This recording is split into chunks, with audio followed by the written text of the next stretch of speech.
In this episode of All Things Vuma, journey with us through the stunning landscapes of the Garden Route, a region renowned for its exquisite natural beauty and vibrant culture.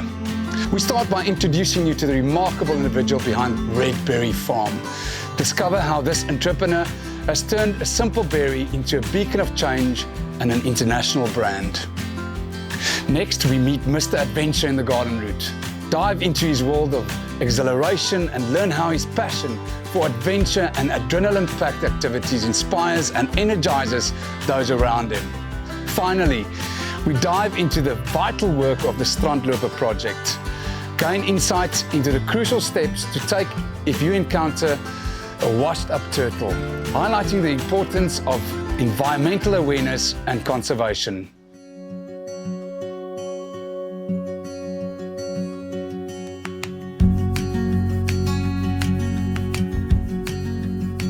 Okay, I'm Mark Miller and originally from KZN, moved to the Lower Veld and then we moved to George in the year 2000.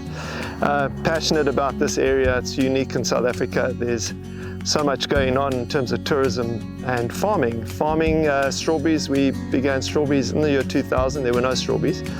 And after many challenges and losing a lot of money and then coming back into it, getting the right genetics, farming strawberries started to make sense here. And now the berry industry employs by far the most people in the garden route as an industry, and that's including blueberries, raspberries, blackberries. So there's a lot going on in George, and it's a beautiful, beautiful area to live. The RedBerry Farm began with family, and all what you see here is what I really wanted to see our children grow up in. So the jungle gyms and the passion around that, and then to create something where the families can enjoy activities. And so that's how it was birthed. How can we entice, or not entice, but intrigue people with activities on the farm? And the strawberry maze was birthed out of that. Grappled for 2 years, lots of ideas as to what we're going to do, and I wanted to get people to understand the vapor between life and death. It's such a thin vapor, and I wanted to try and get people to challenge people as to how we live and who gives us every breath that we take. So, and that essentially is the challenge. In the maze, there's a thin thread where people are challenged as to why we're alive today, so and how we are put for this time and for this purpose. On from there's also an educational theme to it about a strawberry, because I wanted this farm to be everything about a strawberry. It's our anchor product.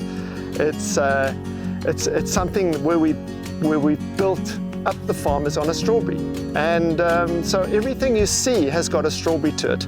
And recently we obviously did the giant strawberry, and out of that as well came this landmark of a giant strawberry, and it's synonymous with the area. It's synonymous with the people, and I think people take pride in the fact that George has become known as a strawberry. Even on your, it's even marketed like that in the Western Cape government. Is that George in the area has got a strawberry emblem to it. So I think you'll see going forward that this area is becoming a bountiful berry industry. To seek ye first the kingdom of God, and all these things will be added to you. So we seek God first in everything that we do here. And there's just so much that we can be thankful for. So when you're asking me how it was built up, it really is just people. It's relationship, it's people, it's labor, it's management, it's people who come and visit us. We all want them to experience something unique about this area and about this farm. I'm the only fruit with seeds on the outside. So I would say I've got 200 seeds on the outside, and I'm unique as being the only fruit with seeds on the outside.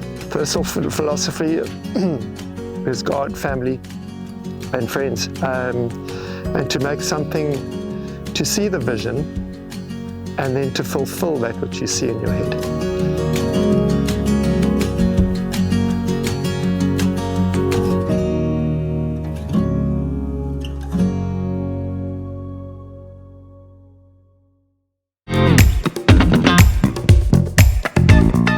My name is Jeff Ayliffe. I grew up in KwaZulu-Natal, Pietermaritzburg, born and bred. After school, moved to Durban. Lived in Durban for the early part of my life up to my sort of late 20s, early 30s. And then I moved to Cape Town in 1993, and I've been living in the Western Cape ever since. I've been coming to the garden route since about 94 regularly, and I moved here full time about 4 years ago. And it's just something about this area, Ivan, that is so special. Initially, I came here because of the flying, the paragliding. This area is known throughout the world as one of the most pristine paragliding venues, one of the most pristine locations for paragliding, mainly because we have got literally easy sites flyable in virtually every wind condition. And as a result, we have hundreds and hundreds of foreigners coming to fly every year. But the more time I've spent on the garden route, the more I've got to learn that this area offers so much more. It's food for the soul.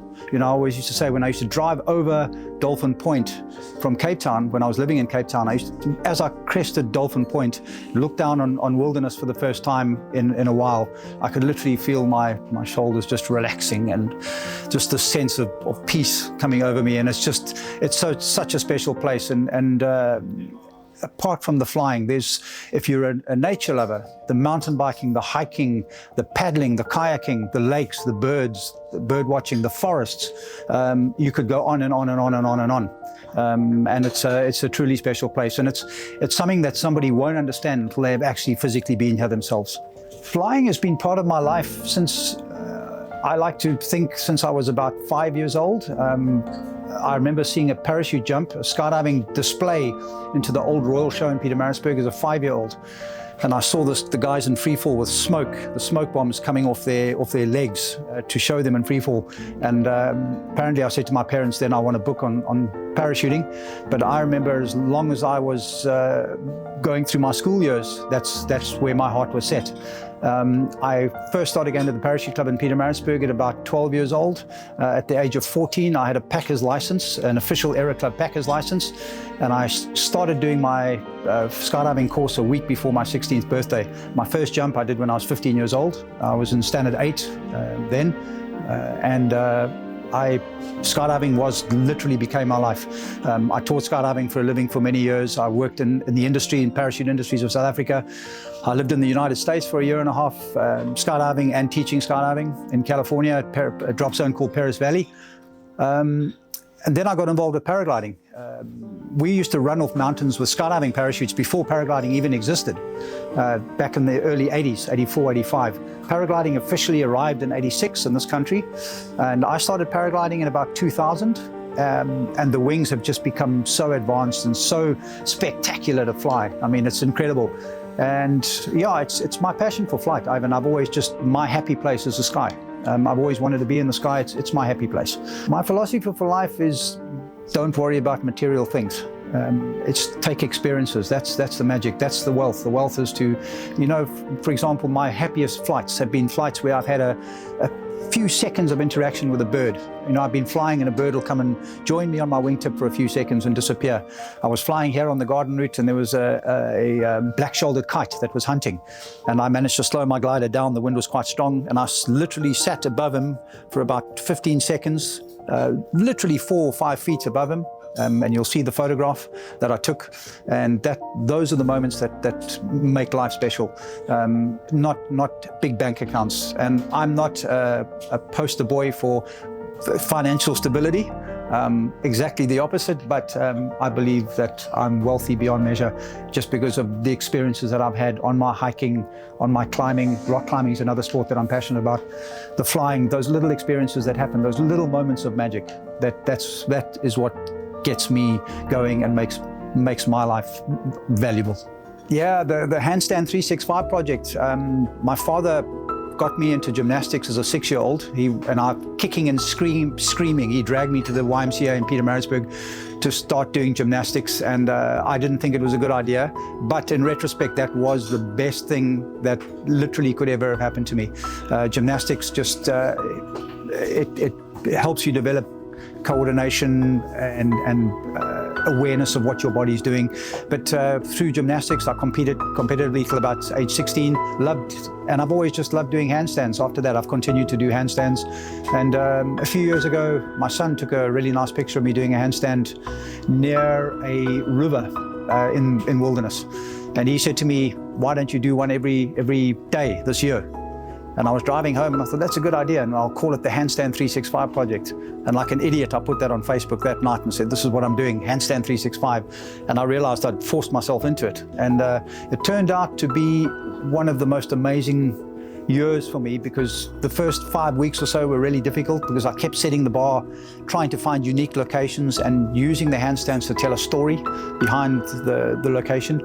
But it just took a life of its own. And I ended up doing one on the Cape Town Stadium, on the roof of the Cape Town Stadium, the new FIFA Stadium, and that launched it into another level. The media started contacting me.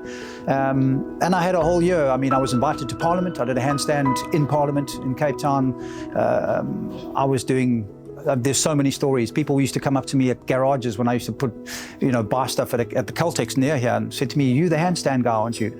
And so it went on, and it culminated with a handstand on the roof of the cable car, on the top of the cable car, which is one that I was aiming for. It took a lot of work to persuade the cable car company that it was going to be safe, and they discussed it. We had a whole lot of measures in place, but that happened, and that was amazing. And it was just a great project, and the aim was to do a book of those handstands and use it to raise funds for the Red Cross Children's Hospital, which COVID unfortunately shut that whole process down because it was straight after that that everything kind of collapsed.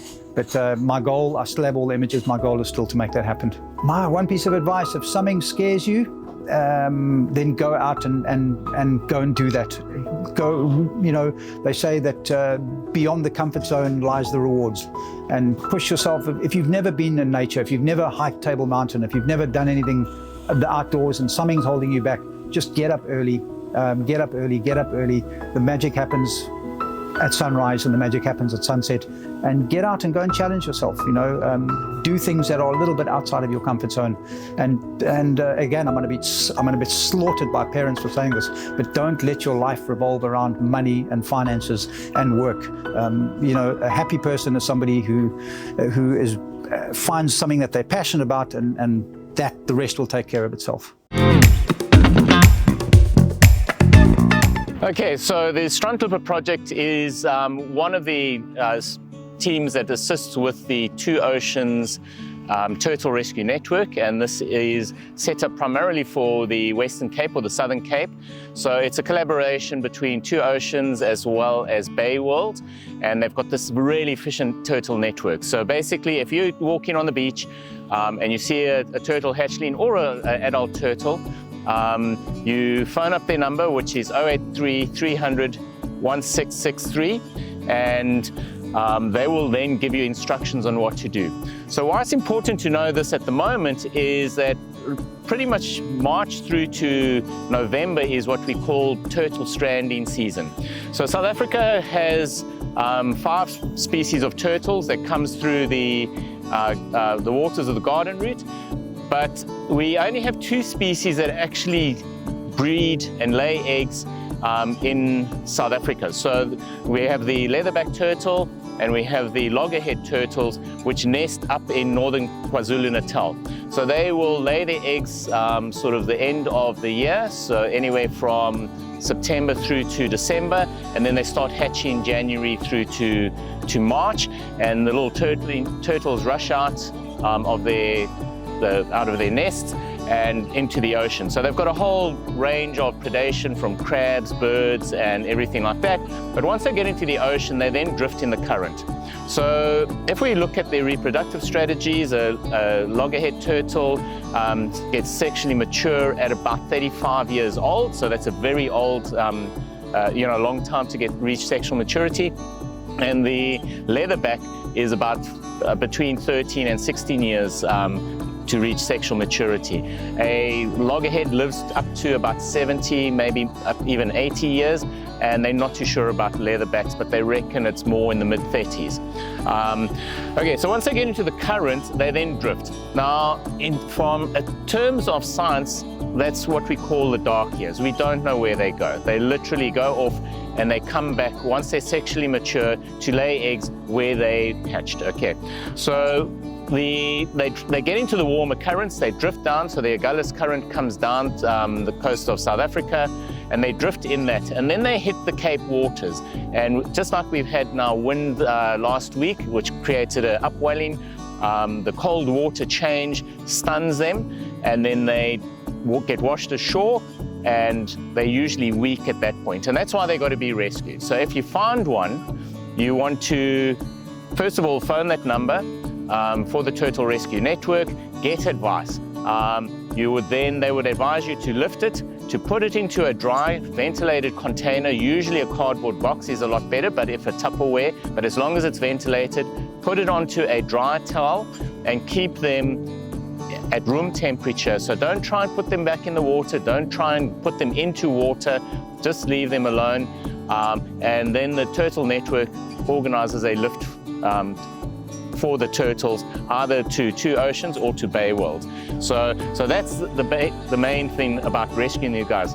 Pick them up, insert your hand underneath them, lift them up so they're on your hand. Don't pick their flippers up, don't grab them by the shell or anything like that. Just lift them up carefully. So the reason we want to rescue them is that they are weak at this point. Those are why they're washing up.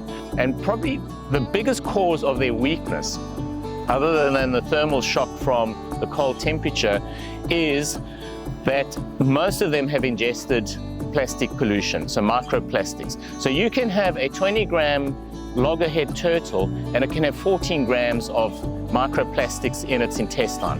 And what the microplastics do is it actually emulates that they've eaten a meal. So they feel that their stomach is full and they don't actually eat. And they can't eat because they've got all the plastic in there. So by the time they wash ashore, they are very weak and they're probably starved. So they're undernourished and got thermal shock. So that's why you have to rescue them. Once they get to the turtle rescue area, so either Two Oceans or Bay World, for the next 48 hours, they're fed a special diet so that they can void and pass the plastic out in their fecal material. And then they bulk them up, they get them up to so that they're fighting fit, weight fighting, and then they will go and release them.